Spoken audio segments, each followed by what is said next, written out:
Welcome to Ampersand, a new podcast series from Penn Arts and Sciences, where faculty from different disciplines discuss a topic they have in common.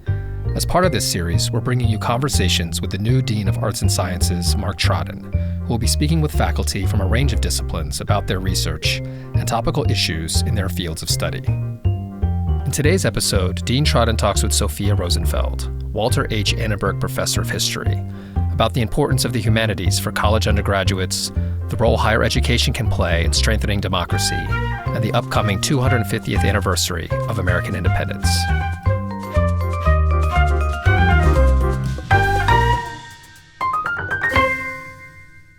So welcome, Sophie. It's great to be speaking with you and to see you again. I wanted to start off. You're a pro at this. You've been doing this for Arts and Sciences quite a few times. For me, new dean, new podcast, new experience. So I'm looking to you to guide me here. I wanted to start off by asking you to speak generally about your work, and in particular, I think about the importance of the humanities. But before we do that, I wondered if you can offer as a quick introduction to our listeners to, what got you into history? What inspired you to become a historian? Well, first, let me just say it's lovely to be sitting here talking with you, Mark, so thank you for this conversation. As for how did I become a historian, I'm afraid my answer is going to be a little bit banal, but I think it's actually true, and that is that I had wonderful teachers along the way. Teaching is everything. I had terrific teachers in high school, which is sometimes unusual, but it's really when you can make a big impact. And I went off to college, and I was very lucky. I was an undergraduate at Princeton in the 1980s, what turned out to be one of the great places in the world for the development of new forms of cultural and intellectual and social history. And I just happened to be there when that was happening. And a number of my counterparts went on to become historians. I think we were just there at this very exciting moment in which new kinds of history were taking form, and they've dominated the last set of decades. And I found it so sort of intellectually rewarding that I guess I sort of stumbled into being a historian right out of good teaching. And I'm always happy to talk about what the humanities are about and what they're for. And there's a kind of old-fashioned reason for the humanities, which is in some ways to preserve the best of culture in ways that we would otherwise lose. We would, whether that means the thought of Confucius, the plays of Shakespeare, the family formations of medieval India. It could be a whole range of different things, but we would sort of lose knowledge without the humanities of those ways of organizing our culture. But the other reason, which draws deeply on that preservationist tendency, I think, is that the humanities help us think about the future. And the humanities help us think, what could be different than the way we live now? How might the same things that people share all over the world, love for others, ways of organizing their economies, ways of expressing beauty, what are the different forms those have taken in the past, and how does that jolt us out of our complacencies about our own world? And to my mind, even people thinking about the future of technology, the future of medicine, some of the things Penn does so well, need also to be thinking about what are these going to be for? How do we want to live? What are the possibilities beyond the way I see around me every day? And that requires kind of moving out of the present in some ways. And I think the humanities let us do this. They're mind expanding in the end. For me, that's fascinating. I'm coming into this job with quite a bit of knowledge about what goes on in the humanities and social sciences at Penn, but of course a lot more knowledge about what goes on in the natural sciences. And so, spending time like this, talking with people like you about the humanities is a big part of my education about understanding, how we think about these things. Maybe you could tell us a bit more about your work in particular and how it relates to this sort of general way of thinking about the humanities that you've just described. Well, I'm a historian of ideas or historian of thought, and that's a kind of sounds like a very niche thing, I suppose, within history, but it's actually quite expansive itself. What interests me is less the kinds of ideas that typically intellectual historians or historians of ideas think about, which are the things we fight about all the time. I'm often interested in the kinds of ideas that are so ubiquitous, so ordinary, that we don't talk about them much, and we certainly don't think about them very much. They are kind of foundational ideas. And to my mind, when you can expose them and show them as having had a history themselves, it lets us ask new questions about our own world. And in a way, it denaturalizes, you might say, our own world, not in order to score political points or anything like that, more to open up questions that we might never have really thought about. And I think it's important that this kind of thinking is not really, yes, history at Penn is in the humanities, but this kind of thinking I think is important for every kind of endeavor, from the science lab or the engineering lab to the art history classroom. It's a way of asking not just what is the problem we're tackling right now, but what are the givens in the problem we're tackling, and what would happen if we ask questions about the sort of the givens. That sounds very abstract, but I don't really mean it to be as abstract as that sounds. But it's a kind of a mental habit as much as anything else. I'm actually struck by hearing you talk about the practice of doing history, the particular kind of history you do, and parallels to the kind of work that we do in the natural sciences, in particular in the kind of sciences I do. So I'm a cosmologist and a particle physicist. And, you talked earlier about the sort of commonalities among cultures that sort of that drive some of your thinking. And, we spend a lot of time thinking about what are the givens. What are the axioms that we started with? What are the ways which we've always thought about the ways that physical systems work? And which ones of those things are worth challenging when we're presented with new information about the world or the universe that we don't know how to interpret within that particular way of thinking? So I'm kind of struck to hear you speak about it in those terms. It's fascinating to me.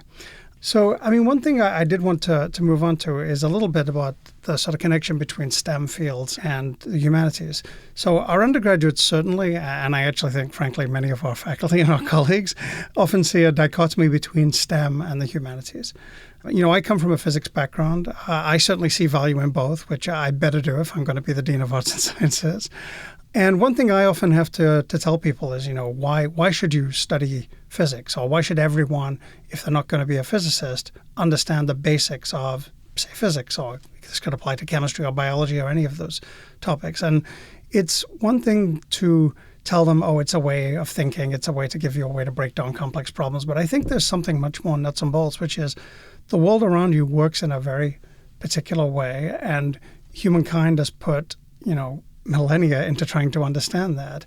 And every person on the planet should have some basic understanding of what it is we've learned. I think this connects to your statement about having, a common understanding of our history. It's also true that we need a common understanding of the things we know, but also how did we come to know those things? This is not just a passed along set of facts, but it's a way of thinking about the way we organize our knowledge about the world. And so I spend a lot of time explaining that to people about STEM. As someone immersed in history and in the humanities, what's your take on why every student should encounter history, and particularly, given your own work, the history of ideas? Well, first, I just want to say I couldn't agree more that in many ways it's a false dichotomy to sort of say there's the natural sciences, the physical sciences, the social sciences, and the humanities. These are organizational categories, and they're useful for some purposes, but they don't really divide up knowledge in effective ways. And I'm struck all the time that the big questions we really want to tackle today have to be approached from all of those quadrants at the same time. There is no talking about, say, climate change. And outside of all of those parameters, how do we live as humans? How does the natural world work? What technologies have been developed to deal with it? All of these questions impinge upon each other. So I do love the idea of sort of not thinking of the humanities as a separate endeavor that's kind of cordoned off from the rest of what we do.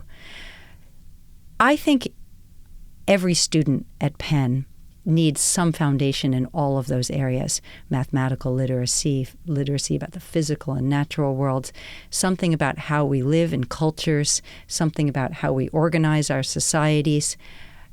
Why? Well, the most basic answer has to do with skills, but I don't really love that answer, that it's just a kind of, yeah, you don't either? No. Good. It sounds like we can teach skills. It sounds very dry.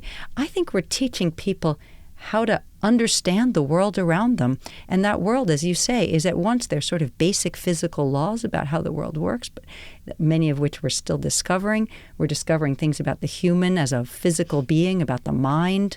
We're learning about how people relate to one another, whether that's through psychology or through sociology. We're learning about forms of creativity, which takes us all the way into things like why are people studying musicology, art history, drama.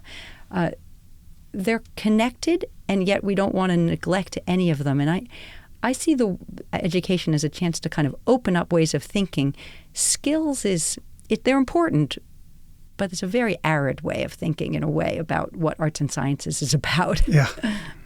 Yeah, I agree with that. And I think you, in particular, isolated a couple of areas there where it's become increasingly easy to explain this interconnectedness. I think climate is a great example. I mean, we've spent a bunch of time in the last year thinking about how we approach climate in the School of Arts and Sciences. And one thing that, has been very common is this interconnected web of not just ways we think about climate, but if we really want to have any hope of addressing the challenges that climate change is bringing, that is necessary to interweave these different ways of thinking. And this goes all the way from very natural science efforts such as, measuring the climate, right? And mitigation strategies, how do we think about new sources of energy and things like that? But, how do we tell the story of climate? How do we understand from our history on a changing planet about how do we understand the way people have constructed their cultures in a time of changing climate, and what does that imply for the future? And then all the way through to, how do we think about economics and policy and political science? These things are all part of one big story, and we really neglect great opportunities by ignoring the overlap and sort of continuum between them. I agree entirely. I mean, the biggest problems before us in the world today need all hands on deck in the sense that they all straddle problems that come out of every discipline in arts and sciences, and they all have something to contribute. And when students learn to think and work across these divides, they are only adding to their ability to tackle big questions and big problems, the ones of the present, but also ones we haven't even encountered yet. Yeah, and I think when I encounter our undergraduates, something I'm often very I think I was going to say surprised by, but I'm not surprised by it anymore. But I was surprised when I first encountered it is how much of a hunger there is for that kind of interconnected thinking and approaches. Our undergrads are, I think, our best model for the kinds of people who think across these disciplines that we have. And they're not very hungry to be tucked away into some small corner of a discipline anymore, I think. I think that's right. And they don't, you come out of high school, do you really know what anthropology is, for instance? Right. But when you discover it, you might say, oh, I've always wondered about the kinds of questions that were asked in my anthropology class. But I didn't come to college generally thinking, that's my field. That's an unusual student who arrives with that kind of, or linguistics, that's going to be my thing. It's something you discover because you hopefully try out a lot of different ways of approaching ideas, and somewhere along the line, you have a kind of eureka moment where you say, I love that way of approaching problems. But even to understand my discipline of linguistics or anthropology or something, I'm also going to need cognitive science, and I'm going to need visual studies, and I'm going to need that means maybe I'm taking art history. I mean, it takes you hope students go on a kind of journey like that where they get excited about something intellectually, and it takes them deeper into a field, but it also takes them out of the field into allied and related kinds of endeavors. Yeah, I agree. I also think it's really crucial to being, if you want to make really lasting and new, fresh contributions to a subject, this kind of incorporation of ideas from different areas is crucial. I mean, I think people in the sciences often come from high school thinking of it as a very linear, prescribed process. And it's surprising to them, I think, that the sciences are deeply creative and that most of what goes on there is highly collaborative, it's highly creative, I'll just say that again, and it involves, the big ideas, the big leaps we've made come often from incorporating ideas from parts of science and often other ways of thinking that originally were not part of the structure that was there before that leap was made. So it's an important part to making breakthroughs, I think. That's really interesting. I mean, I would say similarly, history doesn't sound very creative. Things have already happened, right? What are you going to create? And the way history is often taught, students imagine it as being for good reason, rather dry. It's kind of a chronicle of things that already happened, and there's stuff you got to learn. Really good history is the exact opposite. It's asking brand new questions with limited information about what's out there and trying to use the shards that we have about what's happened in the past to try to reconstruct answers to questions that are new all the time because the world around us is changing all the time and because knowledge is changing all the time. We ask, for instance, back to your example of climate change, environmental historians ask questions about the past that weren't questions on anyone's mind even 25 years ago. And they're discovering things that nobody discovered before because the questions weren't being asked the same way. And both the questions have to be inventive and the places you look for answers have to be inventive. And finally, there's creating some kind of narrative out of all of this, weaving it together, which is almost a literary project. And I think when students are really bit by the history bug in some way, it's when they discover, oh, wow, people haven't actually answered all the questions. And in fact, they don't even agree on the answers they do have. And it would be a kind of creative endeavor to try to answer some small piece of this myself, to do some kind of research where I can contribute to the larger problem. And I'm sure students working in labs must feel somewhat similarly, that even if they're working on a small subset of a problem, they're helping answer a new question in a way that could be tremendously exciting. Yeah, I think that's absolutely true. And as someone who spent at least a decent part of my career studying the leftover shards of knowledge from a single event that happened 14 billion years ago, Wow. the Big Bang, I think I'd like to just take your soundbite that you gave in describing history and use that to explain to everyone what it is that I do. That's amazing. So I did want to talk a little bit about your newest work, what you've been up to recently. So in your newest book, The Age of Choice, you explore how modern life both empowers and constrains us through the overwhelming amount of personal options that are available to us all. So I wanted to understand, how can studying the history and limits of choice help our students, whether it's in a physics lab, as you just articulated, or in a literature seminar? How can it help them think more critically about the hidden assumptions that shape their fields? Right. So choice is a subject that appealed to me initially because it does seem to me to be one of those kind of taken for granted, you might say. Choice is always generally thought of as a good thing, and more of them, more opportunities to make them, more of them are positive features of our life. And I'm not really disputing that exactly because, of course, choice is very liberating in lots of ways. But because it's one of those sort of unexplored categories, I think we've sometimes neglected to see the way choice can be constraining or in the way choice can be limiting both for individuals. It can be anxiety-provoking, for instance, and it can be kind of socially limiting if we think everything is a matter of individual choice. It's very hard to solve common problems. It's very easy to blame people for having made bad ones. And we don't see that side of choice that much. And history allows us, by going back to seeing the ways we've constructed this model of choice as freedom, to ask questions about when choice is useful and when it's not. And so I hope two things could be useful out of this. One would be a larger sense, and we really already talked about this a little bit, about thinking about the givens, thinking about the things that in any intellectual endeavor or even in how they live their lives that are the kind of assumptions that seem so natural they don't need to be asked about but turn out to be constructed in various ways. And the second is really specifically about choice.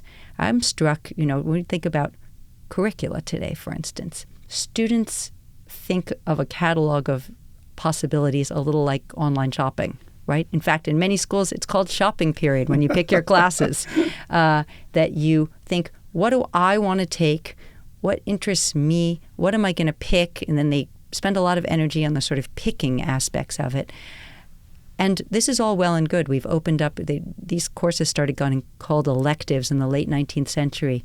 Harvard sort of initiated this idea of the open curriculum. And it's one of America's great products, is this kind of free-range studies. Our students have this marvelous ability to take courses across the whole university. And people from other countries are always amazed by this. But it is also, I think, important sometimes to stop and ask, what are the questions that matter to me? What are the issues that matter to me beyond just having the freedom to do what I want to do? Are there things I need to know? Are there some things we should do in common?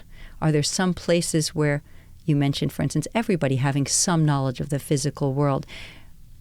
A total choice environment says, now I'll just pick whatever interests me.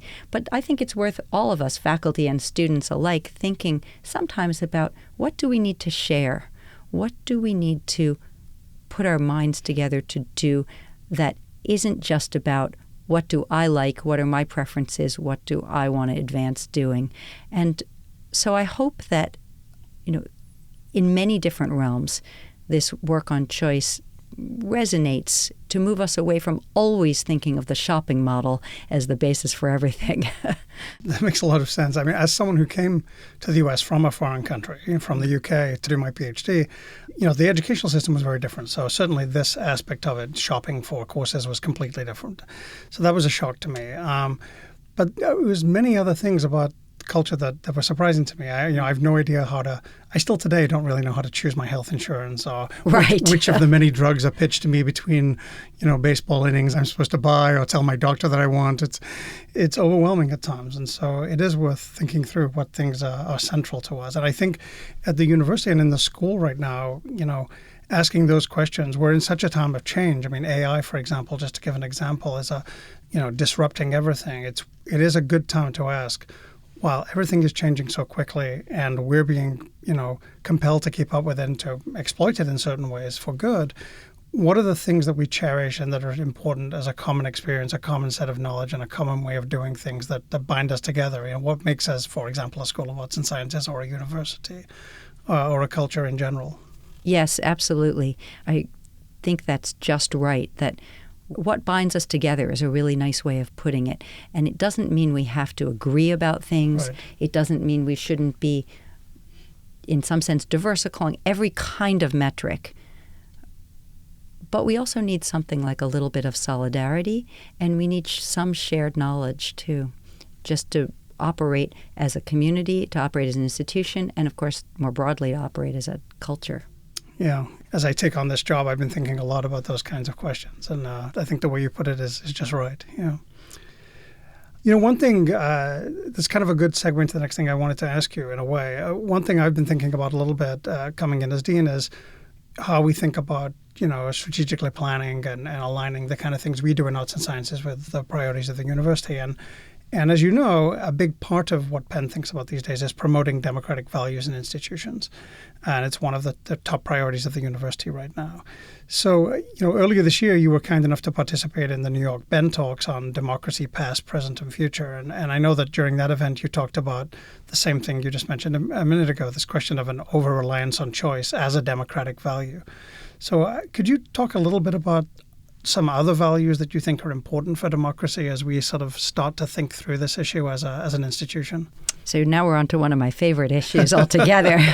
Yes, I mean, I feel very strongly about the relationship between scholarship and education on the one hand and democracy on the other. And I will say very much that I think we sometimes think of democracy as just a set of institutions and practices. And we neglect sometimes that democracy can only work on a certain shared set of values. And that does not, again, mean people have to agree on things. One of the beautiful things about democracy is actually you can have very different notions of what a good life is or what kind of spiritual or religious values you hold. That kind of pluralism is one of the great things about democracy. But to my mind, it can't work without a few foundational, we'll call them values. And I guess I can point to three. And in some ways, they've already come up in our conversation, but I'll point to them very specifically. One is a commitment about truth, and particularly empirical forms of truth. We don't have to agree about whether there is a God, for instance, but we do have to agree whether today is July 8th or July 9th and whether it's 10 a.m. or 9 a.m., say. Because then we can have a debate about what to do about things or what to prioritize, but there have to be some shared sense about reality, and that's sort of premise one. A second one is some shared sense that rules matter. You might call this the rule of law, but I'm thinking of things that are even more basic than that. When you have an election, the rules matter because both teams have, in a sense, agreed, like in a baseball game, we're going to play by the rules, and we're going to tally these at the end, and whoever wins, wins. The rules can't change all the time for individuals or for parties or for anything else. And the last one, I think, is some sense of solidarity with others, which is not to say you have to like everybody. It doesn't mean you have to even admire much about them, but you have to care about their fate. You have to have some sense that we're in this together, and it's that sense of sharing that the other people aren't the enemy, but other people are simply other people. And then they're people you can compromise with, they're people you could work with, they're people you still don't have to like everything about them, but their fate matters to you as well as just the fate, say, of your own family. And I think those are sort of so fundamental without caring about those values. And I think they are all things that education helps people realize. I think it's hard to imagine how democracy could work without truth, without rules, without some sense of solidarity with others. And choice, of course, could be added to that, but it doesn't mean choice in every possible way. It means a kind of bounded set of choices. Yeah, I mean, I think of it as a shared humanity. I mean, we have to understand that as different as we might be from people, we are all still people, and that matters. And I think that's true whether we're talking about humanity as a whole or any of the subsets in which we organize ourselves, be it a school, a university, a city. It's all the same. And we can't just say, so what, it wasn't my people, or serves them right, or something like that. I mean, we have to feel that all people, as humans, have some connection to us. Yeah, I mean, your statement about facts, objective facts, I think is, obviously resonates very much with me as a sort of empirical scientist. But I also think it is one of those things that creates attention. I think if you think about some of the hot button issues of the day, there are undeniable, sort of inalienable facts about the situation. Climate change is an example, AI is an example. There are things we know. We know how we measure them. We know what the error bars are. They're really not up for debate. The question about what we do about them, policies we employ, whether we employ any policies, whether we ignore them, that is not a scientific question. That's right. Science can tell you the effectiveness of things you might propose to do. It can help with that question, but it cannot tell you what to do. Those are human questions. Right. And it's a difficult line there, I think, for anyone who's heavily invested in these things to understand how to tread and how to talk about this distinction. I mean, this is another place where history and science have a lot in common, right? There's certain things are sort of facts, let's call them. They are descriptions of the world that, using the systems we use, whether they're numbers or words, to describe something we have all agreed took place. It doesn't mean they're never challenged. When you say the date of the work you do, maybe we'll discover at some point that your dating is off in some ways. But as things now stand, to the best of our knowledge, we know this happened, this meant in temperatures, for instance, when you talk about climate change. We can record them, and they are objective facts in a certain sense. On the other hand, if you went to a history of science class, you'd learn that objectivity itself has a history, and so does recording temperatures have a history. And they might have been done differently in other times and places, which is good because it lets us ask questions then about those things. It doesn't lead to a kind of radical skepticism that says that you can't know anything, but it leads you to ask questions. What does it mean to record a temperature? Do we really know that the temperatures that were in earlier moments before we had modern temperature are accurate? And how would we get to more accurate accountings? But it is, I think, fundamental to almost every discipline, maybe every discipline, that there are some set of facts that we work from, and then all our disagreements and our interpretive work happens as a result of agreeing on the sort of foundational, measurable questions and then moving to the open-ended interpretive ones. Yeah, and I think this circles back to something you said earlier, that those if you like, those pillars of our understanding only become those pillars by constantly questioning the givens. And at some point you understand what things have staying power and what things do not in our belief systems and our understanding systems. Absolutely. I worked at one point on the history of common sense, and even the things that count as common sense have changed over the years. Even the things that are supposed to be kind of trans-historical in some ways, we are, common sense was once that the earth was flat, right? So there's the kind of, and our senses still basically make us think it is. But we now know that is false, and we have empirical evidence to that effect. But it's still something one has to learn. Yeah, that's right. I think one thing that always, just to sort of step back to something we talked about a little earlier, so the values of learning, different ways of thinking about things. One thing that always has endeared me to my own subject is that there are certain pillars that we know to be true about the way the world works. And what's remarkable about those pillars is, if at some point in the future we were to find an alien civilization far away, I couldn't tell you anything about what they will look like, how they will communicate, how they'll survive on their home planet. I can tell you nothing about that. But I can definitely tell you that if they're advanced, they will understand that there's something that takes the shape of an atom, that is an electron, that behaves the way it does. Because those things are common. They're the same here as they are on other galaxies and planets, and they're the same. And that's something that we know from measurement. And so this commonality we talked about, this sort of common knowledge, is something that, at least in the sciences, I think is universal. And humans, I suppose, being a species, do have certain things in common across time and space, and some things that are strikingly common. It's why we can watch an ancient play and find resonance. These are people who are worried about love and tragedy and death and all kinds of things we all encounter. And yet, as you say, the nuances, we don't always know the differences. We can see it, and it's that tension between the things that govern everything and the things that are highly distinctive to different moments and cultures that is really at the heart of when you ask what are the humanities for. They are really for thinking about those tensions. How is it that people had such different values and shared so much? When we look, thousands of years apart, we look on the other side of the planet.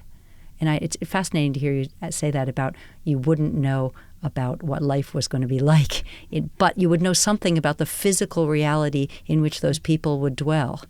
And it's consistent not just across our planet, but across galaxies. It's an amazing idea. Yeah, it's one of those things that makes you feel small and humble, I think. It really does. In the best of ways. I've got to mull over this one, yeah. So let me drag you back to democracy, since I don't want to take you too far from your favorite topic. So in your book, Democracy and Truth, you explored the longstanding tension, and I love this tension, by the way, between what you call common sense versus expert knowledge. And you talk about how institutions like universities have been critical spaces for understanding and vetting what we think of as factual information, the conversation we just had. So given that context, what role does higher education play, do you think, in reinforcing democratic resilience today? So I'll just start by saying I think universities are essential to democracies. Modern democracy cannot work without institutions just like the one we're sitting in right now. And I will also say that we haven't always done the best job of making the case for why that is. We haven't been public enough, I think, about why democracies matter and how universities are connected to that. And I guess I can point to sort of three ways I think democracy and universities are really implicated in one another. I mean, the most obvious one is that we take young people and we help make them into good citizens, and by which I mean not people with a set, and we're not in the business of indoctrination. We don't tell them what to think about anything in particular, but we let them explore ideas. We let them explore what does it mean to craft their own lives and to think about the good of others. And we hope we produce smart, thoughtful people who are engaged in the public good in some way, whatever the field they go into. The second thing I think we do is we build up the knowledge that democracies require. And that spans everything from our labs that study population and demography to invention of vaccines, financial instruments, technologies, civic awareness. We are in the business of producing across our schools, but even just in the very basic fields of arts and sciences, the kinds of knowledge that any advanced democracy requires. It's hard to imagine anything from Silicon Valley to our medical systems without schools of arts and sciences at their backdrop. And we probably don't say that enough. And finally, we're in communities. I mean, we are in the middle of Philadelphia, and it's important to say also, what do universities do for communities? How do we help the civic life of this city? And that's probably the place that we say the least. But every time I see a group of school kids, for instance, walking through the Penn Museum and looking at the Sphinx or something, there's a kind of marvelous moment where you think, we're opening up the eyes and minds of children who are going to grow up to be the citizens of this city and the citizens of this state and some of them of the world.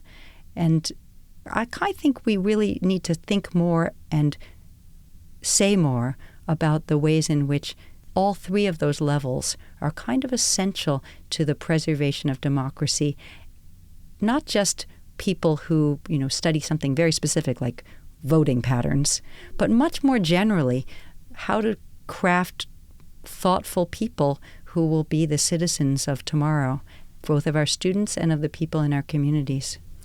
Yeah, I mean, a couple of things we've talked about already in this discussion I think are really important for that. I mean, one is this question of, questioning the givens, raising citizens that know how to question the givens, to ask the question, we've done things this way, why do we do them that way? And I think an intertwined part of that for me is how we think about science at young ages. When we raise young people and we talk to them about science, it's often, I said this earlier, a set of facts which they are supposed to absorb about the way the world works.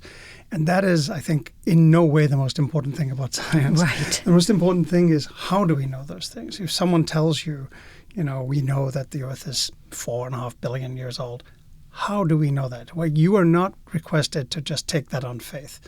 We as humans collectively, one of the common things we have together is we figured out how to measure that and how to figure it out. It's a wonderful thing that we did that. You're part of that. You should understand how we did that, and you should be. And if you don't like the answer you're told, you should question it. And I think that it's true about science. Science is a great testing, beginning ground to start thinking in that way, but it feeds into every other part of life. And if you want to raise engaged, thoughtful citizens, having them ask questions and want to know, why do we know that and why do we do things this way is crucial. Oh, I agree. It's really, how is the sausage made in Yes. a sense, right? I mean, the equivalent for history would be, we take our students, for instance, here we are, we're lucky, we're in Philadelphia. We can take them to places like the Historical Society of Pennsylvania, which is now a partner with Penn, and not simply tell them about what was 17th and 18th century Philadelphia like. We can say, let's get a box of letters out and go read them and see what people said, how they expressed themselves, how did they fold up their letters to begin with, who delivered them. I mean, you can ask all kinds of different interesting questions. And you want students to sort of see rather than sort of take it on the authority of a book that this is how we came to these ideas about, say, what was the American Revolution, that you can go back, read things, you can shore up what we already know, you can also help take apart what we already know and take us in new directions. And often when students get really excited about history, it's at the moment when they start doing some research of their own and they realize that they can contribute in whatever, even, we all contribute in small ways to a big body of knowledge, but that they can not just absorb, but they can question and they can even get as far as to revise what we know. Yeah, that's crucial. I agree. Revising what we know is, not only is it crucial, it's great for them to realize early that I could be part of that. I could be the person who makes that difference. Great. So as we sort of prepare to wrap up, I did want to ask you about the upcoming semester and your plans for it. I know I'm, in the time that I'm not being dean, which is a small amount of time right now, I'm thinking about a bunch of different research projects. And, One of the things I work on is, it's a strange thing to say to people, but we live at a very special time in the history of the universe. The universe used to be small and hot and dense and could not have people like us in it that could ask questions like we're asking. And in the far future, the universe is expanding and accelerating rapidly, and it's not clear that there'll be temperature or heat around to sustain the kinds of structures that we see in the universe today. So we live at kind of possibly a special time. And so I'm writing several papers on that. I have done for a number of years, and I'm hard at work on that in the time I have. So I was wondering, for you in your area, what are the ideas or research areas that are most interesting to you currently? And I said, we live at a special point in the history of the universe. We, in Philadelphia, are actually at a very special point in the history of the nation in the coming year. And I know that you've been involved in the upcoming 250th anniversary of American independence. So maybe you could say a little about that as well. Yes, so now I have lots of questions for you about the special era we're living in, but I guess I'll get back to the very specific. Historians think in years. You think in, giant groups of years. I don't even know how to millennium or what are they? Billions of years. Billions, right. Numbers that are too big for me to write down or something. It is true, though, that next year will be the 250th anniversary of the Declaration of Independence and of Tom Paine's Common Sense and a variety of really important things that happened just here in Philadelphia. And this comes at an interesting moment also in our own political history. I think we cannot celebrate this moment the way we did 1976 because the world has changed around us. It would make less sense to do a kind of just tall ships and celebratory moment. We're not there right now. I think it does provide, though, an opportunity to, just as you suggest, a kind of synergy here between this interest of the university and thinking about how does one shore up democracy and democratic practices and democratic values, and this moment that's often thought of as the birth of democracy. And it's a time, I would say, less for celebration than for taking stock, for thinking about the marvelous promises and the language that the Declaration of Independence gave us, ideas of rights and truth and equality and liberty, even the pursuit of happiness, and thinking about the ways we've achieved much of that and the ways we've failed to achieve much of that.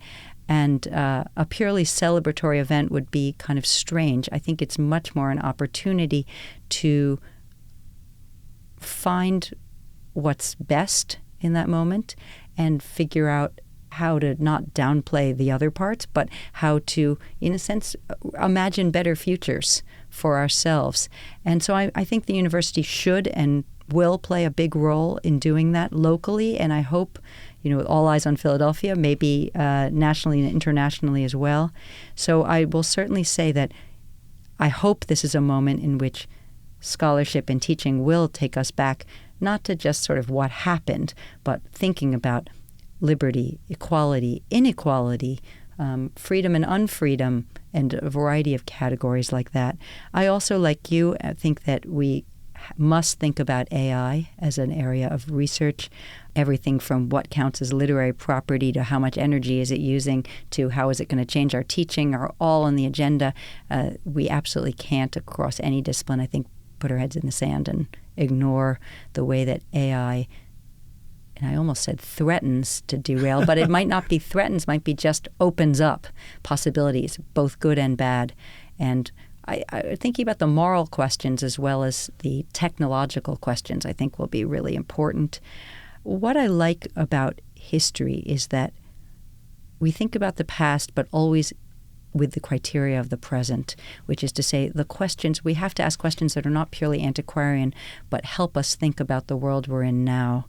And so the scholarship that excites me is rigorous scholarship that isn't partisan in any particular way, that isn't aiming to score points in any particular way, but that helps us think about the vast challenges of this moment. And this moment's challenges are, as you say, the future of democracy, technology and what it's going to look like, global warming, populations on the move, the incredible displacement of peoples, the realignment of the world order, just very recently, changing senses of where war and peace are going to be generated in the future, new forms of capitalism that are creating new haves and have-nots, but also changing the way we do business. These are all ripe for exploration by historians. And I'm happy to say the book world seems still to be thriving. There's still articles and books on all of these questions. Scholarship is exciting because we learn new things, but also we ask new questions. And I think I'm excited. Many of my colleagues are working in some of the areas that I just mentioned.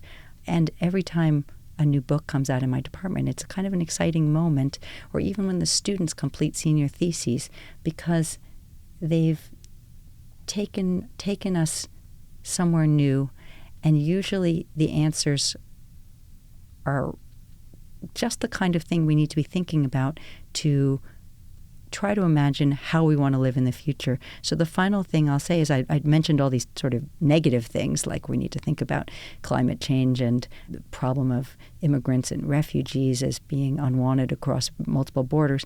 But there's also questions to be asked about what a good life entails, and what in the future will living well in some way mean beyond sort of economic, being able to satisfy one's needs. What will matter to us and why? And I think those questions, they're not ones we're going to all agree upon, but they're questions we shouldn't shy away from asking simply thinking, each man to himself or something like that. Yeah, I think you raise a fascinating question, which is just, how do we celebrate all that is good about if you like, the American project, while simultaneously recognizing that we need to keep reaching for those parts of it that are unrealized. And I think, as you sort of cycle through all these challenges at this very rapidly changing moment we have now, I do think one thing, this is not the first time I've heard you speak about these topics. I always take away, whenever I hear you speak, underlying everything you say, a sense of optimism, which I always think is I don't know if it's correct read on you on the way you think about things, but I always leave feeling optimistic when I hear you talk about the way we should organize our thinking about the future. That's interesting. I think in some ways I am an optimist. I don't think this is a wonderful moment in our history. There are too many threatening problems on the horizon, forms of authoritarianism all over the world, a number of hotspots that could erupt into some pretty serious wars. I don't think we should look out and feel all, totally like everything's benign. But I guess at some level I remain an optimist because I do think one of the beautiful things about democracy and actually about academic life in general is always the possibility of a redo. You always get to rethink a problem, imagine something different. And democracy, too, we are not living always with the conditions that we're in. We get a chance as citizens, as voters, to rethink. And it doesn't mean we're always going to decide in ways I like, but it does mean that there's a change is always on the horizon. And the same way we revise our ideas as we're scholars, I think citizens understand that you try things and sometimes you don't like them and the effects can be very negative, and then you try to do better. And that leaves me, I guess, in the end of the day, I'm not sure I would have put it that way, but I guess I'm going to have to, agree that I'm an optimist at some level. I think that's something we share. I think that's a lovely way to put it. Well, thank you, Sophie. I really enjoyed this chat. Thank you so much, and it's been a pleasure to speak with you.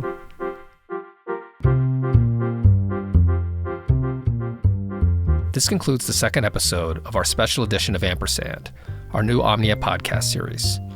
Many thanks to Mark Trodden and Sophia Rosenfeld for today's discussion.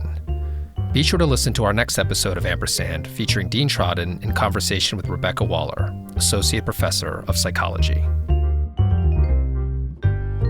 The Omnia Podcast is a production of Penn Arts and Sciences. Subscribe to the Omnia Podcast on Apple Podcasts, or wherever you get your podcasts, to listen to new episodes from Ampersand and all of our podcast series.